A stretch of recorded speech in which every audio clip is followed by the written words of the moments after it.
Right. अस्सलाम वालेकुम।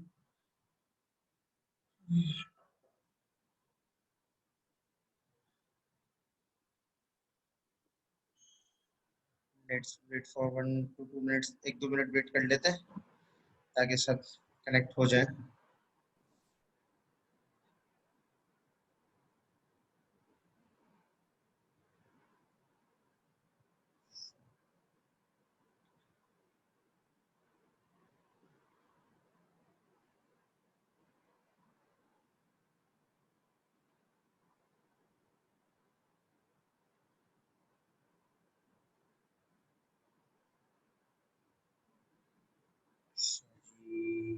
Then please discuss with me.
Students अभी भी कम है।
चलिए स्टार्ट करते हैं।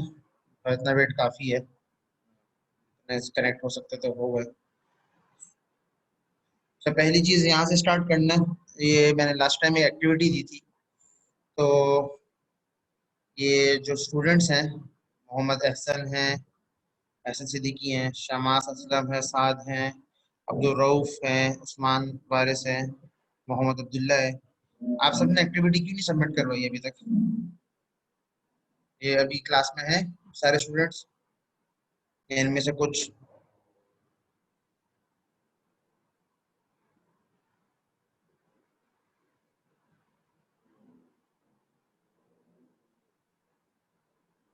ऐसे तो नहीं है।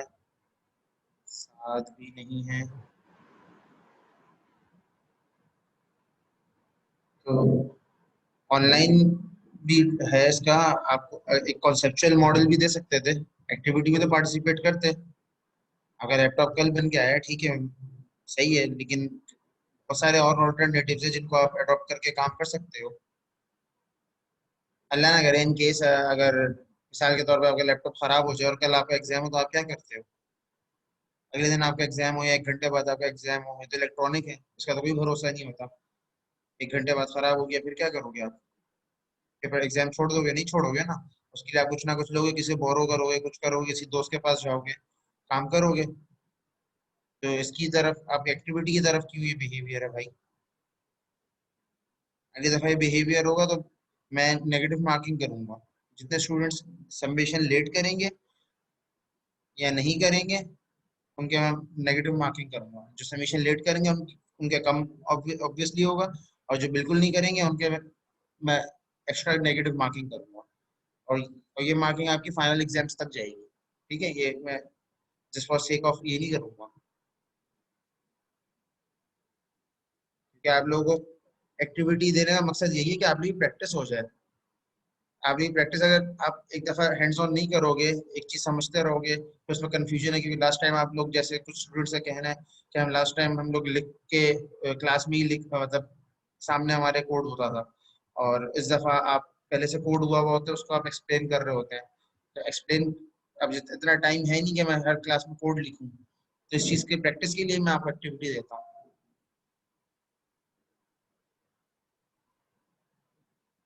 मुझे याद है मैंने कमेंट पढ़ लिया था आपका असाइनमेंट, वो मसला नहीं है। जिनका जेन्युइन इशू था उनका कोई प्रॉब्लम नहीं है। जिन्होंने सबमिट ही नहीं कराया या लेट, जानबूझ के लेट हो या किसी भी वजह से लेट हो, फिर उसको देखा जाएगा। मैं इस टाइम नहीं कर रहा, मैं नेक्स्ट टाइम का बोल रहा हूँ। इसको सीरियस लें। आपका सेकंड सेमेस्टर है अभी से, अगर थोड़ा बहुत आहिस्ता आहिस्ता हो जाओगे फिर आदत पड़ जाएगी। फिर लास्ट सेमेस्टर में आके जब सीजीपीए पे इफेक्ट पड़ रहा होगा उस वक्त फिर अफसोस कर रहे होगे कि हमारी सीजीपीए ये हो गई और टीचर ने हमारे साथ नहीं कोलैबोरेशन कुछ वो नहीं किया, और एक्स वाई जेड।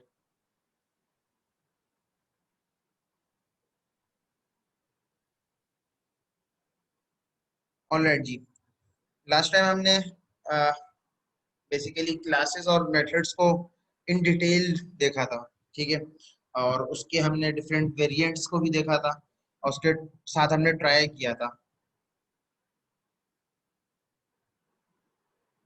ठीक है, तो इस दफा हम लोग नेक्स्ट स्टेप के ऊपर जाएंगे, नेक्स्ट फेज के ऊपर जाएंगे, और फर्दर उसी चीज को फर्दर एक्सप्लोर करने की कोशिश करेंगे। ठीक है,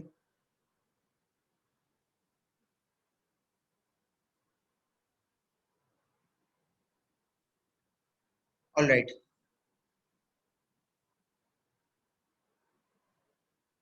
तो लास्ट टाइम जहां तक हमने कवर कर लिया था वहां तक किसी को भी प्रॉब्लम? हमने क्लासेस इंप्लीमेंट करी, डिफरेंट क्लासेस हमने क्लासेस इंप्लीमेंट करी, और उसके साथ डिफरेंट उसके वेरिएंट्स के साथ फिर प्ले अराउंड करके देखा था। फिर वैल्यूज पास करके ऑब्जेक्ट बना के उसका देखा। फिर ऑब्जेक्ट के साथ प्ले किया, ऑब्जेक्ट से प्रॉपर्टी कैसे एक्सेस करते हैं उसके बारे में हमने डिस्कशन की थी। उसके अलावा हमने वेरिएबल्स, इंस्टेंस वेरिएबल और स्टैटिक वेरिएबल के बारे में बात करी थी। ठीक है, तो स्टैटिक को आज अगर मिला टाइम, वरना नेक्स्ट टाइम स्टैटिक को और फर्दर एक्सप्लोर करेंगे कि स्टैटिक क्लासेस के एंड के ऊपर आके कि क्लास स्टैटिक कब होती है और क्यों यूज करते हैं। इसको फर्दर और डिटेल में भी इंशाल्लाह एक्सप्लोर करेंगे। लेकिन जहां तक हमने एक्सप्लोर कर लिया वेरिएबल्स की हद तक, वहां तक सबको क्लियर है? किसी को कोई प्रॉब्लम, कोई चीज क्लियर ना हो? ठीक है जी।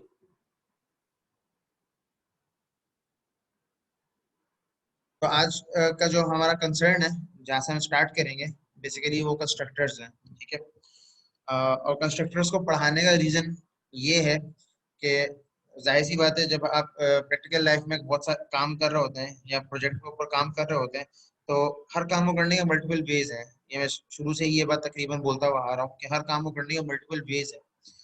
तो आपको मल्टीपल वेज एटलीस्ट पता हो कि अगर आप कहीं पे स्टक हो तो आप उस स्पेसिफिक टेक्निक से अगर कोई फायदा उठा सकते हैं या उसको इम्प्लीमेंट करके कोई फायदा आपको हो सकता है, तो आप उसको यूटिलाइज करें और उसको अपने प्रोजेक्ट के अंदर या अपने प्रॉब्लम के अंदर उसको इम्प्लीमेंट करें। ठीक है, तो ये चीज इंपॉर्टेंट है। ठीक है कि आपको डिफरेंट जो पैटर्न्स हैं या डिफरेंट जो टेक्निक्स हैं या डिफरेंट जो अप्रोचेस हैं उनका यूजेज पता हो। ठीक है, और कब उसको यूज करना चाहिए, ऑब्वियसली वो यूजेज में ही आ जाएगा। और उसके अलावा अगर एक काम मैं कर रहा हूँ या मुझे एक जनरल सॉल्यूशन दिया गया है तो उसको मैं कौन कौन सी अप्रोचेस को यूटिलाइज करके सॉल्व कर सकता हूँ। ठीक है, इस चीज को अपने अंदर स्टेब्लिश करने के लिए आपको ऑब्वियसली डिफरेंट टेक्निक्स या डिफरेंट अप्रोचेस सीखनी पड़ेगी। जब आप डिफरेंट अप्रोचेस डिफरेंट टेक्निक सीख लेंगे तो उससे आपके लिए काम करना आसान हो जाएगा। ठीक है, अच्छा जी,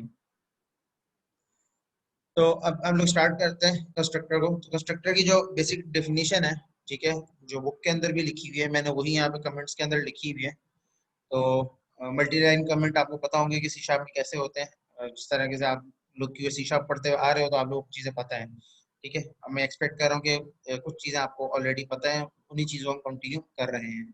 सही है, अच्छा, कंस्ट्रक्टर क्या होता है? कंस्ट्रक्टर बेसिकली हमेशा जब इनिशियलाइज होता है, जब ऑब्जेक्ट बनता है, यानी हम जब भी कोई ऑब्जेक्ट बनाते हैं तो कंस्ट्रक्टर उसका एक इनिशियलाइज हो जाता है, या जब भी हम कंस्ट्रक्टर बनाते हैं तो उसका एक ऑब्जेक्ट इनिशियलाइज हो जाता है या बनता है।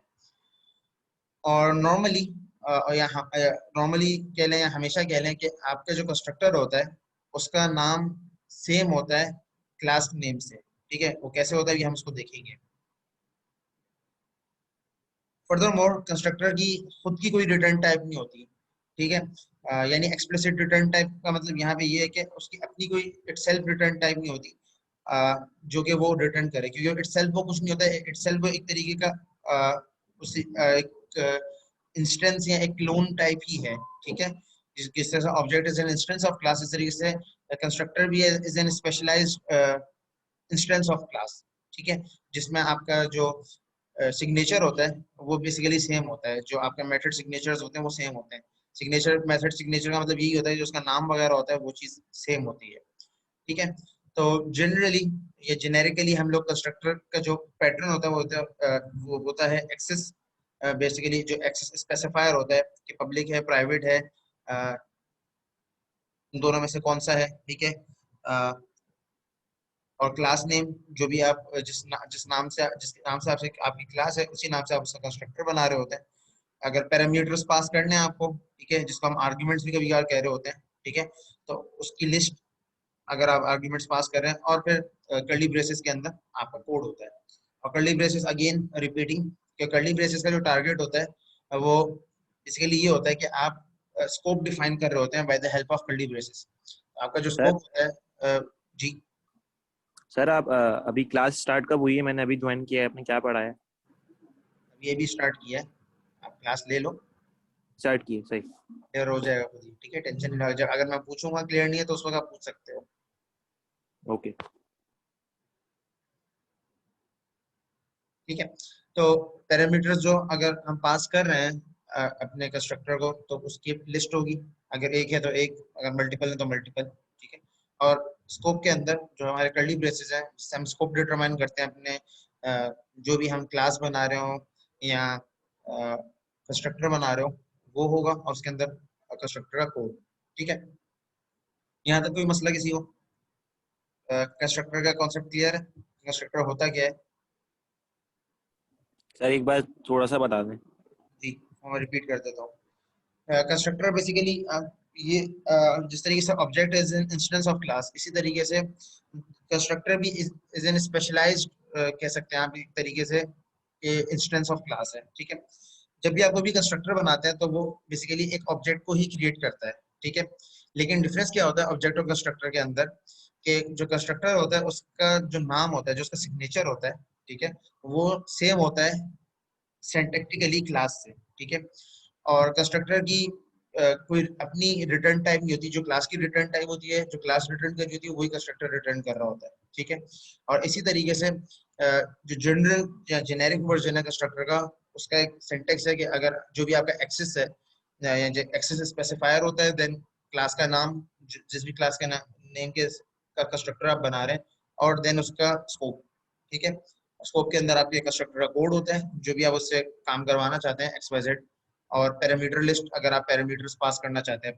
पैरामीटर्स को हम लोग आर्ग्यूमेंट्स भी कहते हैं। ठीक है, क्लियर है? यस। अच्छा जी, तो इस चीज को ज्यादा बेहतर समझने के लिए, ज्यादा क्लियर करने के लिए एक एग्जांपल देख लेते हैं। ठीक है, एक सिंपल कंस्ट्रक्टर बनाने की कोशिश करते हैं और उससे इस चीज को देखते हैं कि कैसे ये चीज डिफरेंट है ऑब्जेक्ट से। ठीक है, इसको एक्सप्लोर भी कर लेते हैं। ठीक है, ये तो आपकी कह लें आप हेडर्स हैं या आपकी लाइब्रेरीज या यूटिलिटीज हैं जो कि आप यूज कर रहे हैं अपने प्रोजेक्ट को रन करने के लिए। वैसे जितने भी अभी तक हमने जितने भी प्रोग्राम बनाए हैं वो यूजिंग सिस्टम से बन जाएंगे। ठीक है, ये जो नीचे के 3-4 और हैं, ये जब हम प्रोजेक्ट न्यू क्रिएट करते हैं तो ऑटोमेटिकली वो विजुअल स्टूडियो ऐड कर देता है। तो अगर आप इसको हटा भी देंगे तो भी आपका प्रोग्राम रन हो रहा होगा। ठीक है, नेम स्पेस अगेन आपका जो प्रोजेक्ट होता है वो जिस नाम से आपने बनाया है वो आपका नेम स्पेस कहलाता है। ठीक है, ये आप यहाँ पे आपने कंस्ट्रक्टर बनाया है। ठीक है, ये आपने क्लास बनाई। ठीक है, माय क्लास के नाम से। ठीक है, उस क्लास के अंदर आपने एक बेसिकली वेरिएबल बनाया पब्लिक, जिसकी आपने टाइप बता दी। ठीक है, और सॉरी एक्सेस स्पेसिफायर बता दिया, उसकी टाइप इंटीजर है और एक्स उसका नाम है। ठीक है, वेरिएबल डिक्लेरेशन, इस टाइप को वेरिएबल डिक्लेरेशन भी कहा जाता है। ठीक है, देन नेक्स्ट काम जो हमने किया, हमने इसका एक कंस्ट्रक्टर बनाया। कंस्ट्रक्टर ये इसका बना हुआ है। ठीक है, पब्लिक माय क्लास, जो क्लास का नाम होता है उसी नाम से कंस्ट्रक्टर बनता है। पैरामीटर हम यहाँ पे कोई पास नहीं कर रहे हैं और x इज इक्वल टू 10। ठीक है, तो x की वैल्यू हमने जो यहाँ पे डिक्लेरेशन हुई थी यहाँ पे उसकी हमने वैल्यू सेट करवा दी। ठीक है, देन एक और हमने वेरिएबल, एक और हमने सॉरी वो बनाई क्लास बनाई। ठीक है, किसी भी नाम से बना लें, यहाँ पे कंस्ट्रक्टर डेमो के नाम से बनाइए। ठीक है, उसके अंदर स्टैटिक वॉइड मेन, क्योंकि इस मेन मेथड की कोई रिटर्न टाइप नहीं है इसलिए इसको वॉइड रखा हुआ है। ठीक है, और स्टैटिक रखने का रीजन ये है कि इस मेथड को हम एक ही दफा यूज कर रहे हैं। ठीक है, या जहां भी हम इसको यूज करेंगे तो इसकी इसमें डायनेमिसिटी नहीं होगी, जो वैल्यू होगी वो एक ही वैल्यू होगी, उसी फिक्स वैल्यू को हम हर जगह बेसिकली रेफर कर रहे होंगे। ठीक है, यहाँ पे हमने दो ऑब्जेक्ट्स बना लिए। ठीक है, एक T1 के नाम से बनाया है। ठीक है, माई क्लास का, एक T2 के नाम से बनाया है। ठीक है, माई क्लास का, और यहाँ पे जो वैल्यू है वो सिंपली हमने राइट कर दी। T1 से एक वैल्यू हमने x की उठाई और T2 से भी हमने x की वैल्यू को उठाया। ठीक है, तो इसको करते हैं, रन करके देखते हैं क्या होता है। ठीक है, तो 10-10 वैल्यू आई। ठीक है, 10-10 क्यों आई उसका रीजन सिंपल आपको पता है कि आपने वैल्यू जो बेसिकली यहाँ पे सेट करी थी वो 10 थी, क्योंकि दोनों एक ही क्लास के कंस्ट्रक्टर वो आपने ऑब्जेक्ट्स बनाए तो इसलिए कोई वैल्यू के ऊपर फर्क नहीं पड़ेगा। ठीक है, अब इसी के एक वेरिएंट के ऊपर काम कर लेते हैं, पैरामीटराइज कर लेते हैं इसको। ठीक है, पैरामीटराइज करने का मतलब क्या है कि अगर मैं इसका जो ऑब्जेक्ट बनाऊंगा, ठीक है, जब इसका ऑब्जेक्ट बना रहा हूँ तो मैं उसके साथ फिर उसकी टाइप या जो वैल्यू होगी वो बेसिकली पास कर रहा हूँ। ठीक है, पैरामीटराइज करने के लिए क्या सिंपल करेंगे, इंटीजर x। ठीक है, जो इसका रिक्वायर्ड पैरामीटर है अब उस वो हमारा इंटीजर x होगा। ठीक है, अच्छा जी, और यहाँ पे हमने x की वैल्यू की बेशक अब जरूरत नहीं है, अगर हम हटा भी दें तो फर्क नहीं पड़ता। ठीक है, अगर डिफॉल्ट कोई सेट करना चाहे तो कर सकता है, वैसे इसको करने की जरूरत नहीं है।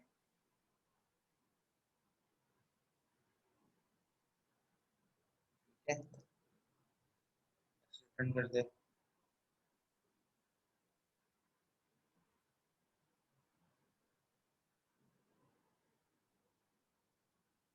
Simple constructor main void object, इसको सिंपल ये ऐसे रिटर्न करने नहीं देगा, इसको क्लास के लिए पब्लिक करना पड़ेगा।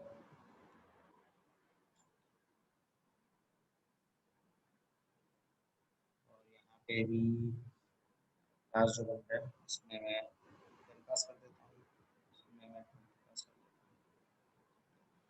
अब मेरा ये वैल्यू जो है चल जानी चाहिए। रिटर्न नेक्स्ट, रिटर्न में क्यों इशू कर रहा है ये,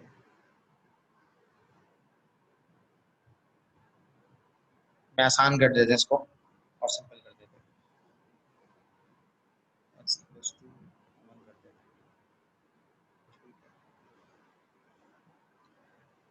तो इन ऑब्जेक्ट के अंदर क्या होगा, x की वैल्यू बेसिकली आपकी वो होगी 10 और 20। ठीक है, बिहेवियर में दिखा देता हूँ उसका, यहाँ भी एक दफा कंसोल राइट लाइन कर लेते हैं।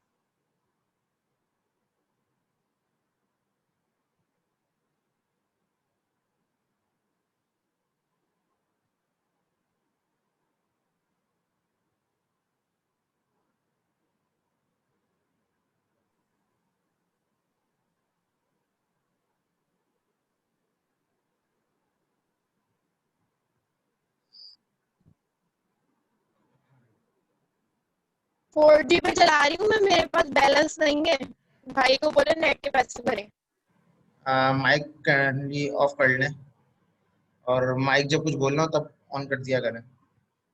ये रिकॉर्डिंग भी होती है, तो जब भी आप रिकॉर्डिंग किया तो सारे के पास आपका एक ही यही मैसेज जा रहा होगा, ठीक है। काइंडली कोशिश करें ना हो,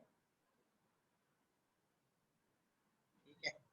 वैल्यू 1 is 100। अच्छा, इसमें मसला ये हो गया कि हमने इसकी वैल्यू को ओवरराइड कर दिया। फिर एक मसला हल करते हैं।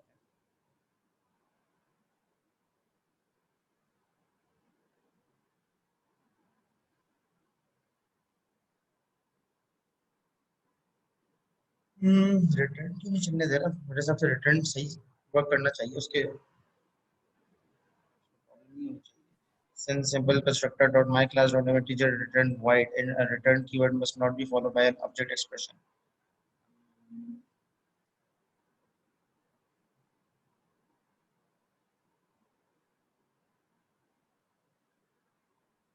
ठीक है।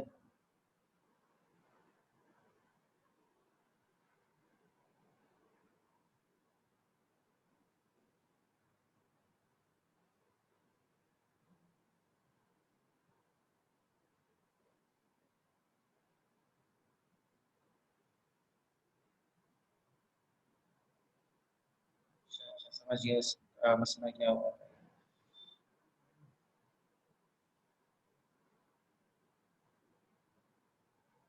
चलाने के लिए हमें कीवर्ड यूज करना पड़ेगा, वो नेक्स्ट में आएगा, लेकिन उससे पहले मैं इसको सिंपल करके देखता हूँ।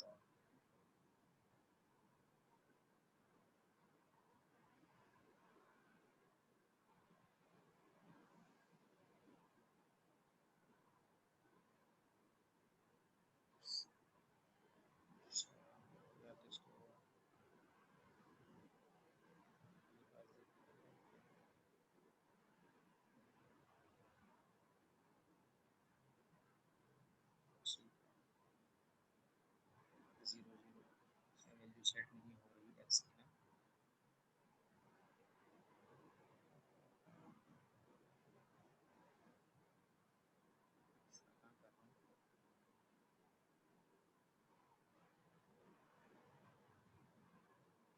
वैल्यू का ब्रैकेट कहाँ से हटाने का कह रहे हो? कर रहा हूँ। सर इसके अंदर जो है ना, ये माई क्लास T1 के नीचे एक लाइन आएगी, उसके अंदर आप T1 डॉट माई क्लास और फिर उसके अंदर आप वैल्यू इंसर्ट करवाएंगे। आप ये knew my class return next कर रहा हूँ, उसमें एरर दे रहा है। मैंने इसको सर चलाने की यहाँ कोशिश की, एरर देगा। वो एरर असल में इस वजह से दे रहा है, इसके जो रिटर्न टाइप है ना वो यहाँ पे वॉइड हुई हुई है, अब इस पे यहाँ पे इसको चेंज करना पड़ेगा। उस पे क्या दे रहा है? उस पे मेन पे एरर दे रहा सर है। क्लास का ऑब्जेक्ट नहीं बनेगा पहले? क्या कह रहे हैं? क्लास का ऑब्जेक्ट नहीं बनेगा ऊपर? नहीं, एक मिनट में बताता हूँ, इसको मैं क्लियर करता हूँ। पहले मैं इसको ओल्ड कोड पे ले जाता हूँ, फिर मैं इसको क्लियर कर देता हूँ कि हुआ क्या है, मसला कहाँ पे हो रहा है। ठीक है, ये हमारा प्रीवियस कोड था जो कि सही चल रहा था। ठीक है, इसको जब चला रहे हैं तो इसमें 10-10 वैल्यू आ रही है, क्योंकि हमने यहाँ पे वैल्यूज की 10-10 सेट की। ठीक है, अब इसमें मैं ये करना चाह रहा हूँ, ठीक है, कि इसमें हम पैरामीटराइज इसको कर लें। ठीक है, पैरामीटराइज करने के लिए अगर मैं यहाँ 10-10 कर रहा हूँ, ठीक है, इंटीजर एक्स की वजह से यहाँ पे मुझे वैल्यू पास करनी पड़ेगी। ठीक है, सर यहाँ से पास नहीं होगी वैल्यू, वैल्यू यहाँ से पास नहीं होगी। एक मिनट रुको, यहाँ से पास नहीं होगी। सर इसके नीचे जो है ना एक और लाइन ऐड होगी, ये माई क्लास के नीचे, यहाँ पे आप आए ऊपर आए थोड़ा सा,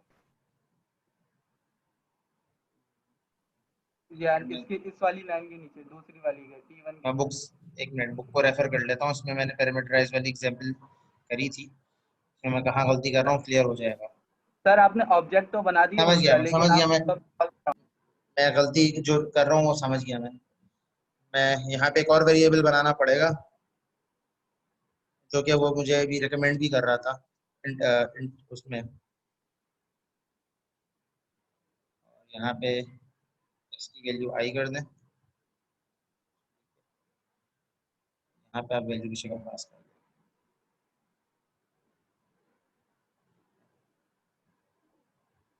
ठीक है, अब सही चल रहा है।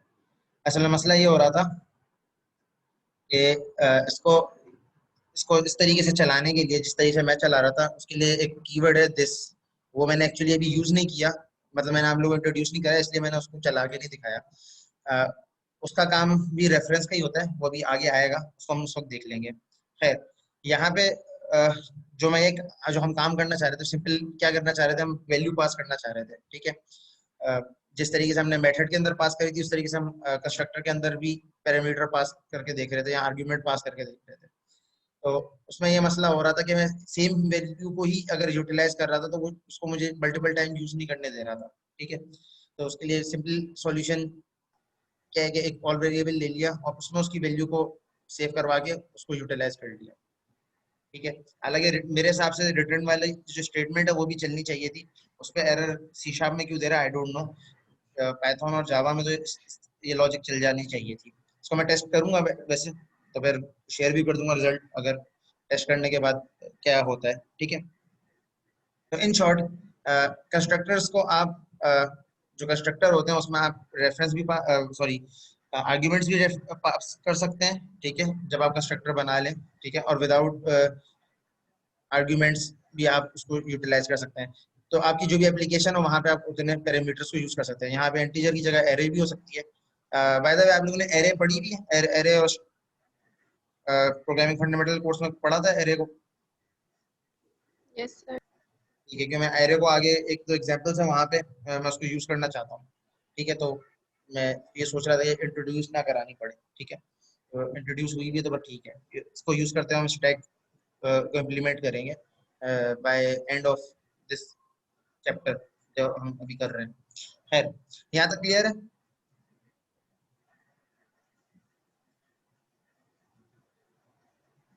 आई इंट्रोड्यूस इसलिए करवाया था कि हम लोग आई की हेल्प से बेसिकली एक्स की वैल्यू को यूटिलाइज करवाना चाह रहे हैं मोहम्मद वैस। क्योंकि एक्स को जब मैं यहाँ पे उसकी वैल्यू तो पास कर रहा हूँ, ठीक है, पास हो भी रही है, लेकिन अगर एक्स को सिर्फ मैं रिटर्न करवाना चाह रहा हूँ तो उसको रिटर्न नहीं कर रहा। उसकी एक्सप्लिसिट कोई रिटर्न टाइप होती नहीं है कंस्ट्रक्टर की। अगर ये ऑब्जेक्ट होता तो उसकी रिटर्न टाइप होती। ये जो हमने डेफिनेशन पढ़ी थी, तो इसमें ये पॉइंट आया था कि जो कंस्ट्रक्टर होता है उसकी एक्सप्लिसिट कोई रिटर्न टाइप नहीं होती। तो ये रिटर्न टाइप इस वजह से वो रिटर्न मुझे चलाने नहीं, एक्सेस अलाउ नहीं कर रहा था। ठीक है, तो फिर इस वजह से मुझे एक और वेरिएबल लेना पड़ा और उसकी हेल्प से इसके एज अ रेफरेंस पास करना पड़ा। तो ये रिटर्न वाला जो काम है वो इनडायरेक्टली मुझे आई से करवाना पड़ा है। क्लियर है? अगर ये नॉर्मल क्लास होती तो उसमें डायरेक्ट मैं रिटर्न कर देता इंटीजर करके, जैसे मैं कर रहा था, तो वो सिंपली चल जाता है। लेकिन इसके साथ नहीं चल रहा, क्योंकि उस जो कंस्ट्रक्टर होता है उसके अंदर आपको ये अलाउ नहीं है, ये वैलिड स्टेटमेंट नहीं है। ये कह लें आप लॉजिकल एरर है कि वो सिंटैक्टिकल एरर है इसका, कि आप उसको नहीं कर सकते। यहाँ तक क्लियर है सबको?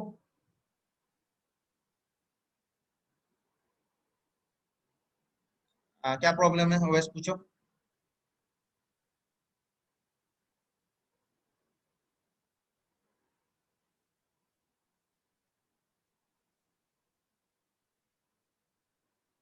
देखो, हम यहाँ पे क्या कर रहे हैं, हम एक कंस्ट्रक्टर बना रहे हैं। ठीक है, और कंस्ट्रक्टर को बनाने के का पर्पस ये है कि जिस तरीके से हम ऑब्जेक्ट बनाते हैं और ऑब्जेक्ट को बना के हम जो क्लास है उस क्लास की जो एक कह लें आप इम्प्लीमेंटेशन है वो अपनी जगह रहती है, फिर ऑब्जेक्ट को यूज करते हुए हम उसकी कॉपीज बना के काम कर लेते हैं एक तरीके से। ठीक है, और उसके लिए हम जो उसका वेरिएबल होता है, इंस्टेंस वेरिएबल बनता है, उस इंस्टेंस वेरिएबल को जहां भी हमें यूज करना होता है यूटिलाइज कर लेते हैं।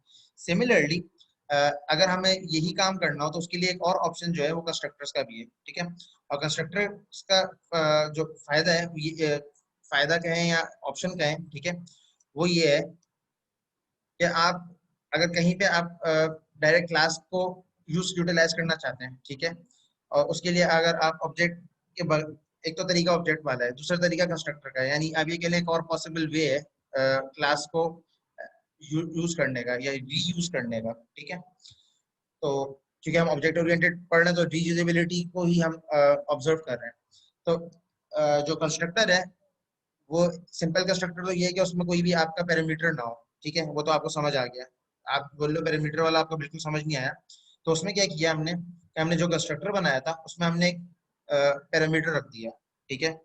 और पैरामीटर हमने क्या रखा है, एक इंटीजर वैल्यू रख दी कि बेसिकली जब भी ये कंस्ट्रक्टर कॉल होगा तो इस कंस्ट्रक्टर की कॉल के लिए आपको सिंपली एक वेरिएबल होगा, उसको उसके अंदर आप वैल्यू एज अ रेफरेंस पास करेंगे, उस रेफरेंस वैल्यू को आप यूटिलाइज कर लेंगे, ठीक है। तो हमने क्या किया यहाँ पे जो माई क्लास के नाम से हमने कंस्ट्रक्टर बनाया, ठीक है। उसके हमने अंदर इंटीजर आई के नाम से एक हमने रेफरेंस वैल्यू पास कर दी, ठीक है।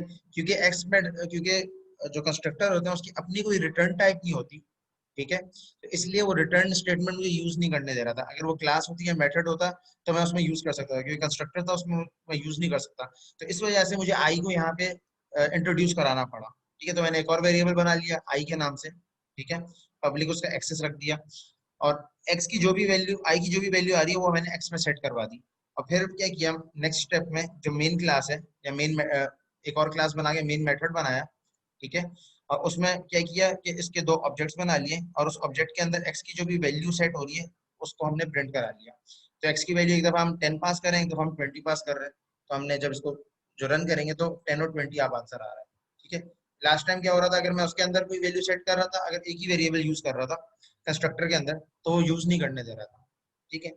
तो ये एक और तरीका था कंस्ट्रक्टर के थ्रू अगर पैरामीटर्स को पास करना। अब क्लियर है?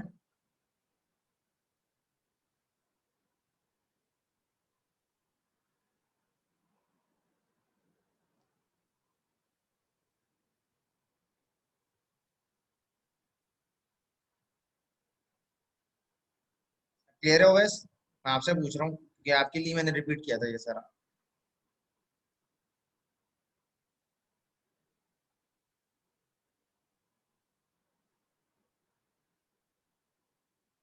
चलिए आगे बढ़ते हैं।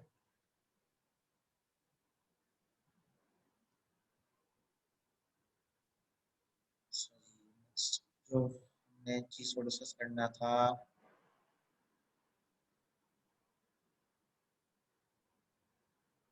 इस कीवर्ड है।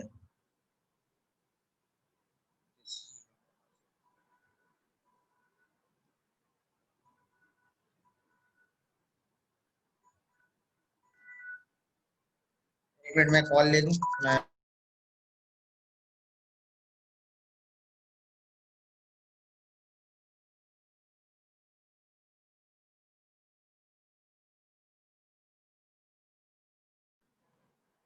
चले जी, बुक को भी चेक कर लूँ कि बुक के हिसाब से हम उसी तरीके से जा रहे हैं। बिल्डिंग क्लास छोड़ दें, गार्बेज कलेक्टर कंस्ट्रक्टर, डिस्ट्रक्टर की एग्जांपल नहीं कराई मैंने पहले, डिस्ट्रक्टर की एग्जांपल करवा दूँ पहले आप लोगों को।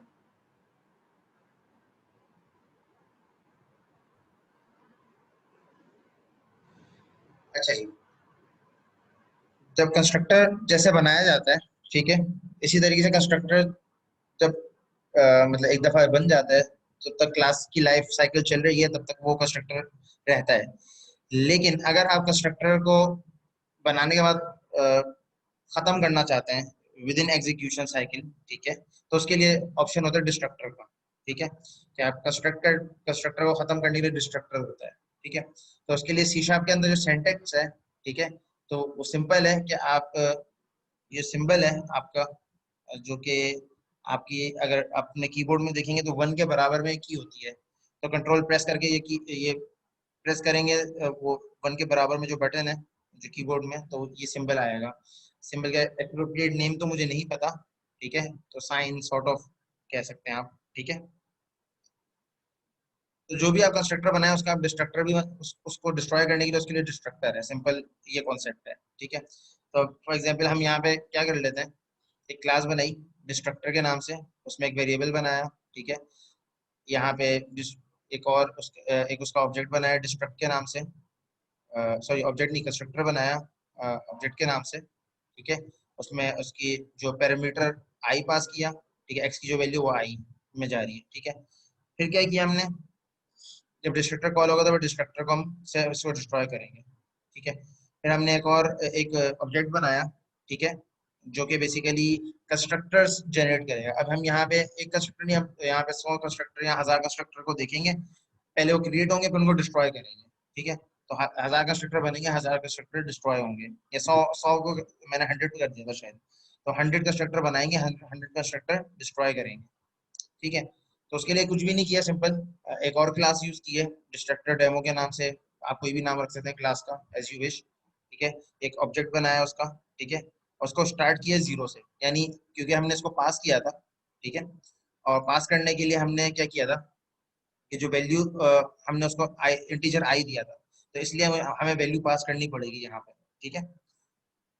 और इसी तरीके से फिर हमने लूप यूज किया, और फॉर लूप से बेसिकली हम कंस्ट्रक्टर बना रहे हैं और उसके बाद कंस्ट्रक्टर को डिस्ट्रॉय कर रहे हैं। तो एक जो ओबी डॉट जनरेटर है, ठीक है, तो ये जनरेटर इसको कॉल करेगा, ओ को डिस्ट्रक्ट को कॉल करेगा, और डिस्ट्रक्ट किसको कॉल करेगा, इसको यूटिलाइज करेगा, ये जो हमने एक वो बनाया हुआ है, ऑब्जेक्ट बनाया हुआ है, ठीक है।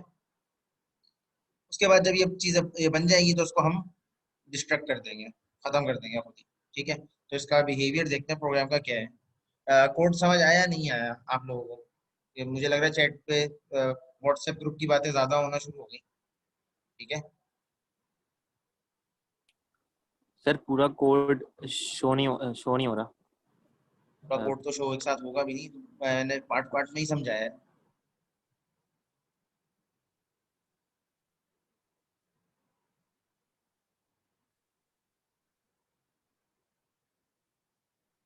अच्छा जी, मैंने ये बोला कि हम लोग जिस तरीके से कंस्ट्रक्टर बनाते हैं, तो कंस्ट्रक्टर जब हमारी लाइफ साइकिल चल रही होती है क्लास की, तो उस वक्त वो क्रिएट हो जाता है, ठीक है। लेकिन जब एक दफा बन जाता है, उसके बाद उसको डिस्ट्रॉय करने के लिए या उसको खत्म करने के लिए जो वे है वो डिस्ट्रक्टर है, ठीक है। एक तो ये कि प्रोग्राम आपका एग्जीक्यूशन खत्म हो गई, मिसाल के तौर पर आपकी एक एप्लीकेशन है, एंटरप्राइज एप्लीकेशन है, वो चल रही है, अगर उसमें आप कंस्ट्रक्टर्स मल्टीपल बनाते रहेंगे, ठीक है, तो कंस्ट्रक्टर्स आपकी रिसोर्स कंज्यूम करने लग जाएंगे, आपकी मेमोरी तो कंज्यूम कर रहे हैं वो। तो उसका ऑप्शन ये कि कंस्ट्रक्टर का जब काम खत्म हो जाए तो उसको आप खत्म करते हैं, यानी उसको डिस्ट्रॉय करते हैं, तो उसके लिए डिस्ट्रक्टर होते हैं, ठीक है। तो उसके लिए हमने एक डेमो सिंपल सा बनाया है, एक क्लास बना ली डिस्ट्रक्ट के नाम से, आप कोई भी नाम रख लें इसका, इसके अंदर एक वेरिएबल बना लिया, ठीक है। यहाँ तक कोड सेम है जो हमने प्रीवियस कंस्ट्रक्टर का देखा था, ठीक है, कि हमने एक उसका कंस्ट्रक्टर बनाया है डिस्ट्रक्ट के नाम से, उसमें एक पैरामीटर पास कर रहे हैं हम लोग आई वेरिएबल इंटीजर का, और जो भी आई की वैल्यू वही हमने वो वैल्यू हमने एक्स की सेट करवा दी, ठीक है। जब हमें डिस्ट्रक्ट करना होगा तो हम ये लाइन बेसिकली एग्जीक्यूट होगी तो डिस्ट्रक्ट हो जाएगा जो भी कोड जनरेट हुआ होगा, ठीक है। इससे एक और हमने ऑब्जेक्ट एक बना लिया, मेथड बना लिया, उसके अंदर हमने ऑब्जेक्ट बना लिया, ठीक है, जनरेटर के नाम से, ठीक है। तो जनरेटर क्या करेगा, जैसे ही आपके आई के अंदर वैल्यू आएगी, ठीक है, तो इसका ऑब्जेक्ट बनाया ओ के नाम से, ठीक है, आप कोई भी रेफरेंस वेरिएबल का नाम रख सकते हो, ओ रखा है यहाँ पे, ठीक है, जो कि डिस्ट्रक्ट का ऑब्जेक्ट है, और उसमें आपने आई की वैल्यू पास कर दी, जो भी आई की वैल्यू यहाँ आ रही होगी, ठीक है। देन मेन मेथड के अंदर या मेन क्लास के अंदर जो आपकी है जिसको आप यूज करना चाह रहे हैं, उसमें हमने एक वेरिएबल बनाया इंटीजर काउंट के नाम से, एक और कंस्ट्रक्टर बनाया डिस्ट्रक्ट का ओबी के नाम से, और उसको वैल्यू पास कर दी कि उस वैल्यू एक उसका पैरामीटर जो रिक्वायर्ड है वो है इंटीजर, ठीक है। देन हमने एक लूप चलाया जो कि 1 से लेकर 1000 तक चलेगा, ठीक है, और बेसिकली ये 1000 ऑब्जेक्ट्स बनाएगा, और जैसे ही 1000 ऑब्जेक्ट्स बनेंगे उनको फिर 1 बाय 1 डिस्ट्रक्ट करने लग जाएगा, ठीक है। तो जब ये बन जाएंगे तो उसको फिर डिस्ट्रक्ट जब कर रहा होगा तो उसकी लाइन हमें अभी एग्जीक्यूट होकर नजर आएगी। एक्चुअली सेशन ऑफ होने वाला है, तो मैं इसको रिस्टार्ट कर रहा हूँ, फिर मैं इसको एक दफा रन करके आपको समझा दिखा देता हूँ, ठीक है। और किसी की कोई क्यूरी हो तो उस वक्त वो क्यूरी भी कर सकता है।